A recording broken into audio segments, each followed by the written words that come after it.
আমার মুখের যে অবস্থা তা দেখে আজকে আপনারা আশা করি বুঝতেই পারছেন যে আজকে ভিডিওটিতে আমি কী নিয়ে আলোচনা করতে চলেছি।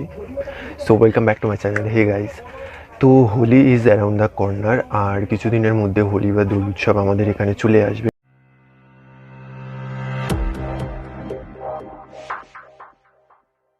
তো happy Holi guys in advance. কিন্তু হোলিটা হ্যাপি তখনই হবে যখন আমরা কোনো অসুবিধা ছাড়া এবং সেফভাবে হোলিটা বা দোলটা সেলিব্রেট করতে পারবো এবং রং খেলার পরে কোনো রকম প্রবলেম ফেস করতে হবে না আমাদের। আজকের এই ভিডিওটিতে আমি আপনাদেরকে কিছু ছোটো ছোটো টিপস বা ট্রিক্স দেবো, যেগুলি আপনারা যদি ফলো বা মেনটেন করেন তো আপনাদের হোলিটি সেফ আর আরও সুন্দর হয়ে উঠতে পারে। তো এই ভিডিওটাকে আমি দুটো ভাগে ডিভাইড করেছি, যার মধ্যে কয়েকটি হোলি খেলার আগের প্রিপারেশান বা টিপস আছে এবং কয়েকটি হোলি খেলার পরে। তো আশা করছি এগুলি আপনাদের জন্য হেল্পফুল হবে। So tips number 1, first hack মানে যেটা হোলি খেলার আগের না, প্রায় 3 থেকে 4 দিন আগেকার কথাবার্তা। লাইক আপনি যদি waxing, shaving, eyebrow threatening, bleach বা এরকম স্কিন রিলেটেড কোনো কিছু ট্রিটমেন্ট করান যেগুলি একদম স্কিনের সাথে ডিরেক্ট রিলেটেড, তো সেগুলি অনেক দিন আগে সেরে ফেলুন। নাহলে এগুলি 2 দিন বা 1 দিন আগে করে যদি আপনি পরে রং লাগান তার মধ্যে, তো স্কিন ইরিটেশন দেখা দিতে পারে। সেকেন্ড হ্যাক্স আমি চুলের ব্যাপারে বলবো। তো আপনি ভাই বা বোন যেই হয়ে থাকুন না কেন, আপনার মাথায় যদি অনেক চুল থাকে তো যতটা পারবেন চুলকে bobby pins, hair band, clips এসব দিয়ে সিকিউর রাখার চেষ্টা করুন। যতটা পারবেন চুলকে কম এক্সপোজ করে রাখবেন, তাহলে এতে রং কম লাগবে এবং আপনাদের সেটা তুলতে খুব সুবিধাও হবে। আর একটা হোমমেড ট্রিপস বলি, যেটা হচ্ছে যদি আপনি রং খেলার আগে চুলের মধ্যে অয়েলিং করে নেন বা অয়েল ম্যাসাজ করে নেন, তাহলে খুব সহজেই চুল থেকে রং উঠে যাবে, যেটা খুব হেল্পফুল হতে পারে। দোলের সময় বাজারে বিভিন্ন ধরনের প্লাস্টিকের টুপি বা জোকারের মতন ফলস চুল বিক্রি হয়, যেগুলো পরে আপনারা যদি রং খেলেন তো সুন্দর সুন্দর ফটো ওঠার সাথে সাথে চুলের প্রোটেকশনটাও বেড়ে যাবে। স্কিনকে প্রোটেক্ট করবার জন্য আমি আপনাদেরকে রেকমেন্ড করব, প্রথমে পুরো ফেসের মধ্যে আইস কিউব রাব করে নিন। এর ফলে আপনার পোর্সগুলো বন্ধ হয়ে যাবে এবং শ্রিঙ্ক হয়ে যাবে, যাতে সহজে রং ঢুকতে পারবে না। আর যদি আপনি মেকআপ করেন তো খুব সামান্য মেকআপ করুন, যেগুলি না করলে নয়। আর মেকআপের আগে প্রাইমার, তারপরে মেকআপের পরে সেটিং স্প্রে, যেগুলি আপনার মেকআপ কারো লং লাস্টিং করবে, এগুলো প্লিজ ইউজ করবেন। এগুলো যদি আপনি ইউজ করেন তো পরবর্তীকালে রঙের সাথে মেকআপ মিশে যাবে এবং তুলতে বা রিমুভ করতে আরও প্রবলেম হতে পারে সেক্ষেত্রে। তবে শুধু প্রাইমার ইউজ করতে পারেন, তাহলে তাতে আপনার পোর্স রং লাগার যে এরিয়াটা আছে সেখানে মাঝে একটা বাউন্ডারি হবে এবং পোর্সগুলো ছোটো হয়ে যাবে, ফলে বেশি ডিপ অব্দি রং ঢুকতে পারবে না। স্কিন এবং বডিতে প্রোটেক্ট করবার জন্য যাতে খুব বেশি রং লেগে ইরিটেশন না হয়, তো রং খেলার আগে আপনি মুখে ভেসলিন লাগিয়ে নিতে পারেন, চাইলে বডিতেও লাগিয়ে নিতে পারেন। এটি নর্মাল পেট্রোলিয়াম জেলি, আদারওয়াইজ আপনি বডি লোশন ইউজ করতে পারেন। এবং এগুলি করার ফলে আপনার স্কিনে যেমন নারিশমেন্ট হবে, সেরকম রঙও খুব সহজে উঠে যেতে পারবে এবং সহজে লাগবে না।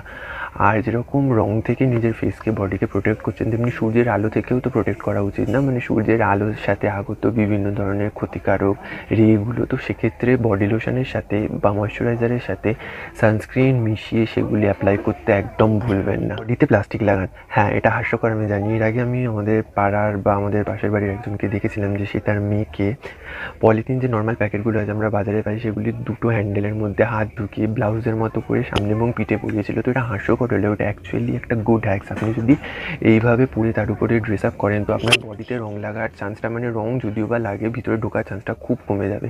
তো পলিথিনের প্যাকেটগুলো কী হয়, অ্যাকচুয়ালি অয়েলি ভাব থাকে উপরটা, তো সেক্ষেত্রে রং যদি জামা কাপড় ভেদ করে ঢুকেও পড়ে তো একদম ডিরেক্ট বডি টাচাতে আসতে পারবে না, তো এক্ষেত্রে আপনার সুবিধা হতে পারে। তো অবশ্যই এটাকে ট্রাই করবেন আর আমাকে নিচে কমেন্ট সেকশনে জানাতে ভুলবেন না এই হাস্যকর টিপসটা আপনাদের কেমন লাগে। মেয়েদের ক্ষেত্রে বা ছেলেদের ক্ষেত্রে যারা অনেক জুয়েলারি পরে বা যারা অনেক অ্যাক্সেসরিজ পরে, তো সেগুলি পরে রং খেলবেন না, তাহলে সেগুলি থেকে রং তুলতে প্রবলেম হবে এবং সেগুলি সাথে রং মিশে থাকবে আর আপনার বডির কন্ট্যাক্টও থাকবে। তো বডি থেকে ধুয়ে গেলেও যদি সেই জুয়েলারি বা অ্যাক্সেসরিজের মধ্যে রং রয়ে যায়, যতক্ষণ সেটা আপনার বডিতে থাকবে বা ফেসে থাকবে তো খুবই প্রবলেম ঘটাতে পারে এবং পরবর্তীকালে সেগুলোর ক্ষতিও হতে পারে, রং টং উঠে যেতে পারে। তো প্লিজ যতটা পারবেন কম অ্যাক্সেসরিজ বা জুয়েলারি পরে রং খেলবেন, পারলে সব খুলে রেখে চলে আসি চোখের প্রোটেকশানের জন্য।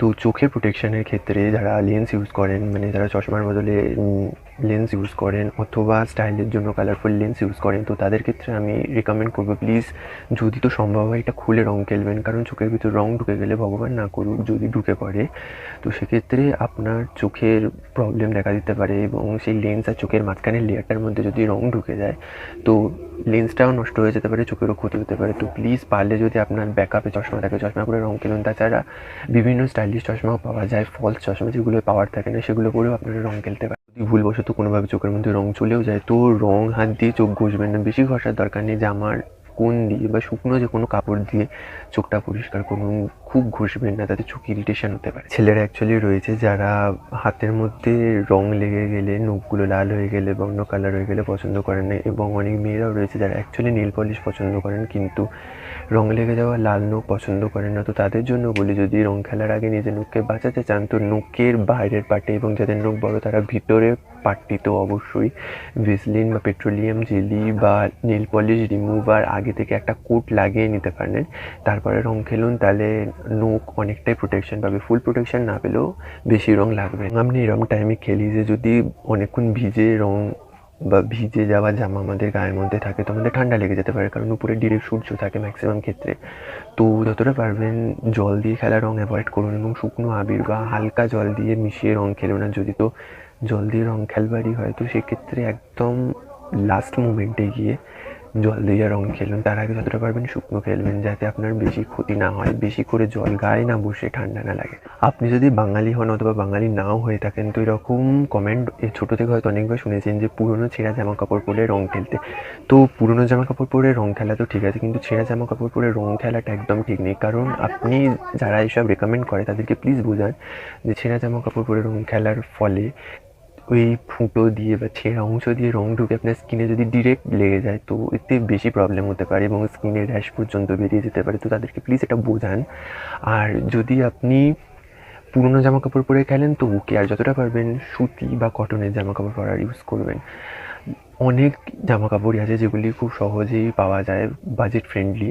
তো সাদা জামা কাপড় কিনবার চেষ্টা করুন যাতে সূর্যর মধ্যে রং খেললে বেশি গরম না লাগে। আর সব থেকে বড়ো কথা, সেলফি ফটো তুলে মেমোরিজ বানানোটাও তো জরুরি না। তো সেক্ষেত্রে খুব বাজে পড়ার দরকার নেই, বাজেট ফ্রেন্ডলি বা পুরোনো সুতি জামা কাপড় থাকলেও পরুন, কিন্তু প্লিজ ছেঁড়া জামা কাপড় অ্যাভয়েড করুন। জামা কাপড় ওয়্যার করার চেষ্টা করুন যাতে যতটা পারবেন আপনার বডিটা এক্সপোজ না হবে এবং ফুল প্রোটেকশন পাবে। তো ফুল স্লিভস জামা কাপড়, ফুল স্লিভস প্যান্ট এগুলি ইউজ করবার চেষ্টা করুন যাতে বডি বেশি প্রোটেকশন পায়। এতক্ষণ যেগুলো আমি আপনাদের সাথে শেয়ার করলাম এগুলো ছিল প্রি হোলি টিপস। তো রং খেলার আগে আপনার এগুলিকে মেনে চললে খুব উপকার হবে, এগুলি হেল্পফুল হবে আপনাদের জন্য। এবার আমি যেগুলো বলবো সেগুলো হচ্ছে রং খেলার পরের স্টেপ। রং খেলার পরের ফার্স্ট টিপস, মুখ থেকে রং তুলতে হবে, তাই তো? তো মুখ থেকে রং তুলবার ক্ষেত্রে প্রথমেই এক গাদা প্রোডাক্ট নিয়ে, সাবান বা ফেস ওয়াশ নিয়ে এক গাদা নিয়ে সেটা মুখের মধ্যে অ্যাপ্লাই করে বা গায়ের মধ্যে অ্যাপ্লাই করে তুলবার চেষ্টা করবেন না। কারণ আমি জানি বা ম্যাক্সিমাম ক্ষেত্রে লোকেরা ভাবে অনেকটা প্রোডাক্ট নিলে হয়তো চট করে উঠে যাবে, অ্যাকচুয়ালি হয় না। এটা যতটা ওঠার ততটাই উঠবে। তো প্রথমে এটাকে শুকনো কাপড় দিয়ে মুছে ফেলুন, তারপরে কোনো ফেস ওয়াশ দিন বা বডি জেল দিন, শাওয়ার জেল দিন বা যা কিছু মাথায় শ্যাম্পু দিন অ্যাপ্লাই করবেন তো সেগুলি প্রথমে মুছে ফেলার পরে করুন। আদারওয়াইজ যদি আপনি ওই রং মাখা অবস্থাতেই শ্যাম্পু, শাওয়ার জেল বা ফেস ওয়াশ অ্যাপ্লাই করেন তো প্রোডাক্টটার সাথে রং মিশে কাদা মতো হয়ে যাবে। তো সেটাকে বের করতে আরও প্রবলেম লাগবে এবং বেশি প্রোডাক্ট খরচা হবে, টাইমও বেশি যাবে, কাজ হবে না। কারণ আপনি যদি প্রথমে এবার মুছে ফেলেন, মুছে ফেলার পরে আপনি ফেস ক্লিন করেন বা বডি ক্লিন করেন তো যতটা ম্যাক্সিমাম রেজাল্ট দেওয়া, যতটা বেরোনো ঠিক ততটাই বেরোবে, instead of using lots of products on your face or body বা ফেস থেকে রং তোলার জন্য খুব বেশি একদম ঘষে চামড়া তুলে দেওয়ার মতো উপক্রম করবার কোনো দরকার নেই। আপনার 2 দিন লাগুক 3 দিন লাগুক একটু একটু করে ধীরে ধীরে ঠিক উঠে যাবে আর বেরিয়ে যাবে রং, কিন্তু একবারে ঘষে তোলার চেষ্টা করবেন না। তো একদিনে যতটা ম্যাক্সিমাম বেরোনো ততটাই বেরোবে। হয়তো একদিনে 4-এর মধ্যে 2 বেরানোর হলে 2ই বেরোবে, আপনি যদি বারবার ঘষেন ওটা হয়তো 2.5 বেরোবে কিন্তু পুরো 4 বেরোবে না। তো সেক্ষেত্রে মনে রাখুন যে ধীরে ধীরে ওটা যাবে, তো ধীরে ধীরেই ট্রিটমেন্টটা নিন, একদিনে সব তুলে ফেলার চেষ্টা করবেন না, এতে স্কিন বা ফেসের বা হেয়ারের প্রবলেম দেখা দিতে। বিশাল বড় কথা, অনেকেই বলে রং তোলার জন্য স্ক্রাব ইউজ করা, প্লিজ প্লিজ স্ক্রাব ইউজ করবেন না। অনেকের ওপেন পোর্সের সমস্যা থাকে, তো রং পোর্সের ভিতরে ঢুকে যায় রং খেলার সময় এবং পরবর্তীকালে যখন আপনি স্ক্রাব করেন স্ক্রাবে সেই ছোটো ছোটো পার্টিকলসগুলো সেই ওপেন পোর্সের ভিতরেই ঢুকে যাবে, গিয়ে রঙের সাথে মিশে যখন আপনি ঘষবেন সেটার মধ্যে প্রবলেম দেখা দিতে পারে আর ইনফেকশন হয়ে আরও ছড়িয়ে পড়তে পারে। তো প্লিজ রং খেলার কিছুক্ষণ পরে স্ক্রাব ইউজ করবেন না, ফেস ক্লিন করুন, একটু ময়শ্চারাইজ করুন, সকালে খেলে বিকালে স্ক্রাব করুন, ডির রং খেলে স্ক্রাব ইউজ করবেন না, তাতে আপনার ক্ষতি বেড়ে যেতে পারে। যেই বা যারা আপনাকে রং মাখাতে চায়, যে আপনি যদি জানেন যে সে আপনাকে মাখিয়েই দম নেবে, একদম ভেবেই ফেলেছে, তো তাদের থেকে মাখাবেন না, মাখিয়েও এরকম করবেন না। তো দূরে না পালিয়ে বসে যান, বলুন হ্যাঁ মাখিয়ে দিন, হালকা করে মাখিয়ে নিন। শুধু বলবেন যেন যে ওয়াইল্ডভাবে হিংস্র প্রাণীর মতন করে এসে না রং মাখিয়ে দেয়, তাহলে বেশি শরীরে প্রবলেম হতে পারে। নাকে মুখে অনেক সময় তাদেরকে সরাতে গিয়ে রং ঢুকে যায়, চোখে ঢুকে যেতে পারে, ভীষণ প্রবলেম হতে পারে। তো শান্তভাবে বসে রং মেখে নিন, তাদেরকে না সরিয়ে। রং খেলা হয়ে গেছে, সব কিছু শেষ। তো আপনি যদি এরপরেও মনে করেন কেউ আপনাকে রং মাখাতে পারে, যদি আপনার একটা এরকম কোনো ধারণা থাকে না আরও কেউ আসতে পারে, তো একদম ফেস ক্লিন করবার দরকার নেই। যতটা দরকার ততটাই ক্লিন করুন, ক্লিন করে নিজেকে রেখে দিন। তারপরে যখন আবার কেউ রং মাখাবে, তারপরে শেষে একদম ফুল দমে ক্লিনিং প্রসেস স্টার্ট করুন। তো বারবার করে রং মাখবে তুলবে, বারবার করে রং মাখবে তুলবে, এতে স্কিনের প্রবলেম হতে পারে, হেয়ারের প্রবলেম হতে পারে, এমনকি প্রোডাক্টও বেশি খরচা হয়ে যেতে পারে। তো সব দিক দিয়েই আপনার লস। কী বলেন? You find this video and the tips helpful, then do let me know in the comment section below. আর আপনারা এগুলি ব্যবহার করেছেন কি করেননি সেগুলি আমাকে জানাতে একদম ভুলবেন না। যদি ইউজ করে থাকেন এবং হেল্প পেয়ে থাকেন সেটাও আমাকে এসে বলবেন। আর ভালো লেগে থাকলে ভিডিওটি লাইক করে দিন। আর সবথেকে বড় যে কথাটা আমি বলে দিতে চাই যে প্লিজ কেউ আপনারা রং বা আবির কোনো পশু পাখির গায়ে দেবেন না। ওরা অ্যাকচুয়ালি তুলতে পারে না পরিষ্কার করবার জন্য, একে অপরকে ছেঁটে পরিষ্কার করে। তো জিভের মধ্যে দিয়ে গিয়ে শরীরে গিয়ে তাদের ক্ষতি হতে পারে, অথবা স্কিনেও বিভিন্ন ইরিটেশন দেখা দিতে পারে। তো কালার্স আমাদের হিউম্যানের জন্য, নট ফর অ্যানিমালস। তো ওদেরকে প্লিজ দিয়ে যে ভাববেন ঘরের পোষ্য কোনো পেট আছে তাকে এখন রং মাখিয়ে পরে পরিষ্কার করে দেবে, প্লিজ বলছি ওদের গায়ে রং দেবেন না। নিজেরা রং খেলুন, আনন্দ করুন। Have a very colourful and happy Holi. This is me Sky signing off. Stay blessed, love yourself and always keep spreading love. Bye.